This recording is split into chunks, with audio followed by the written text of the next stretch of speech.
hours of November 26, 2025, Guinea-Bissau's military launched a coup, seizing control of the government amid gunfire near the presidential palace in Bissau.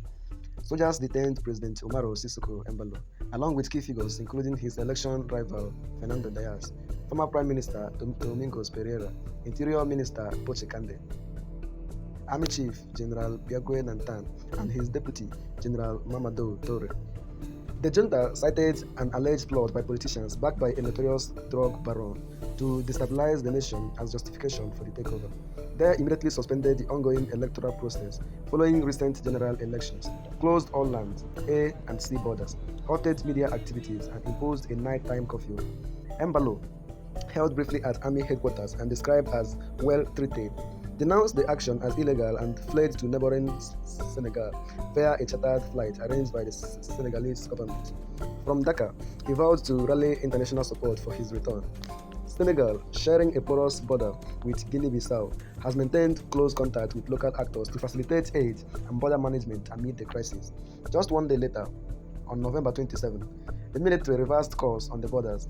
General Lansana Mansali, Inspector General of the Armed Forces, announced their full reopening during a press briefing, easing immediate economic pressure from halted trade in cashews, the country's primary export and essential imports.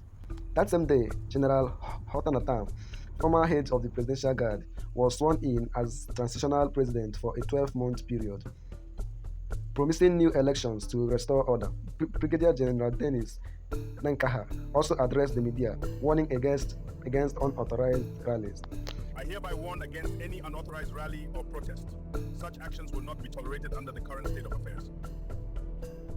This marks Guinea-Bissau's latest upheaval in a history riddled with coups since independence from Portugal in 1974. 4 successful ones and numerous attempts, often tied to corruption, poverty, and its role as a cocaine transit hub from Latin America to Europe.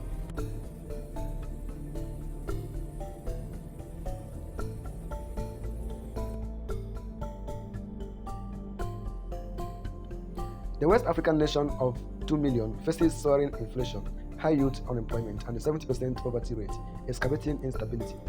Internationally, the Economic Community of West African States, ECOWAS, swiftly suspended Guinea-Bissau's membership and demanded a return to constitutional rule. The African Union echoed calls for the release of the detainees and respect for the electoral process, labeling the coup as a setback after a peaceful voting. Portugal urges restraint to avoid violence, while the US and European Union threatened sanctions if rights abuses occur. Amid a regional wave of military takeovers in Mali, Burkina Faso, and Niger, this event underscores eroding democratic faith in West Africa. Locally, reactions vary. Some residents welcome a potential anti-corruption reset, while others fear prolonged chaos and arbitrary arrests. Human rights groups are monitoring for violations as the junta consolidates power. Whether Natam's transition delivers stability or perpetuates the cycle remains unclear, but the border reopening offers a